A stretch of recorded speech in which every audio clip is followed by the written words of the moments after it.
Sebelum nonton video yang satu ini, jangan lupa subscribe dan pencet lonceng agar tidak ketinggalan updatean baru dari IDX Channel.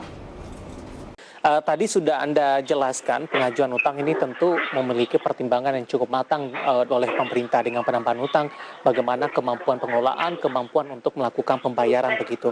Dengan jumlah hutang yang ada saat ini, Indonesia bisa mengajukan tidak Pak untuk menghapuskan fasilitas pokok pinjaman atau keringanan bunga, begitu Pak Rifki? Oke, jadi memang untuk pengajuan fasilitas penghapusan pokok, yang salah satu yang saya tahu itu adalah fasilitas yang diberikan oleh Bank Dunia dan G20. Ini bahkan di G20 itu ada yang disebut di SSI, itu kurang lebih adalah fasilitas penghapusan beban-beban bunga untuk negara yang miskin dan menengah ke bawah. Nah, ini memang akan menimbulkan kondisi yang dilematis untuk pemerintah. Karena saat pemerintah mau mengajukan ini, artinya pemerintah signaling kapasitas pembayarannya ini sangat tertekan. Dan ini justru akan menimbulkan sinyal yang negatif ke market. Ini yang sebetulnya ingin kita hindari.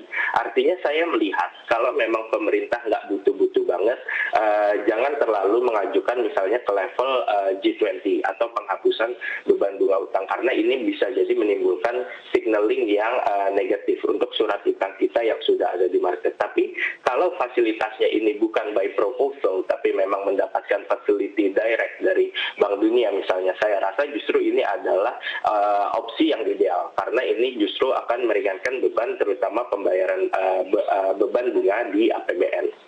Baik, tadi pun juga sempat Anda singgung dari sisi pengelolaan yang benar begitu Pak. Dari grafis yang berhasil dihimpun oleh tim redaksi kami, Utang Baru Indonesia kepada Bank Dunia, alokasinya ada beberapa ini Pak Rifki.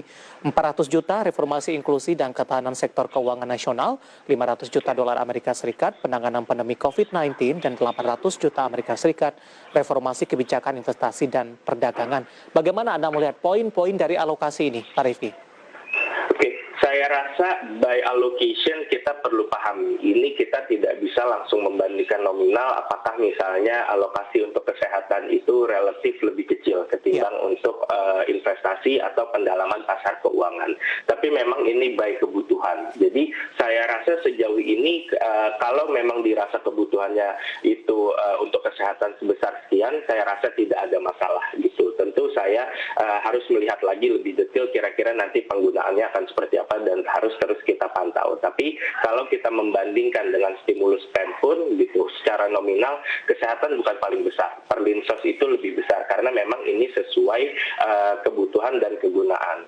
Dan kalau kita lihat dari pos-pos yang dialokasikan dari pinjaman Bank Dunia ini, saya rasa sudah tepat. Satu, untuk menangani kesehatan di jangka pendek, lalu kemudian untuk mendorong investasi serta pendalaman pasar keuangan di jangka menengah panjang. Ini juga menjadi tantangan Indonesia untuk bisa lolos dari middle income trap di masa menengah panjang. Jadi saya rasa by allocation ini sudah tepat guna.